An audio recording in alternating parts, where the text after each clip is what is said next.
We're learning new details about LMPD's plans to increase patrols in the Highlands as we enter the spring and summer months. Mayor Craig Greenberg says in the Bardstown Road corridor, there were about 60 citations issued and 20 arrests made last weekend.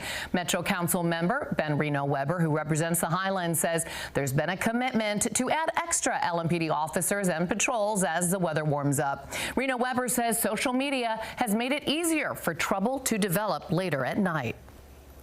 And then social media makes it much easier for people to say, oh, look, there's this happening. And then there's a lot of looky-loo, two idiots get into a fight, that goes on Instagram. People are like, oh, look, there's fights happening. I'm going to go look myself. And then whether or not there's something happening, they put it on their Instagram. I mean, that's part of what's different now. Mayor Greenberg also says his office is committed to addressing violence at Waterfront Park. This month, there has been one deadly shooting and 2 reported fights happening near the Big 4 Bridge. The mayor says LMPD may use some of the tactics that have worked in the Highlands at Waterfront.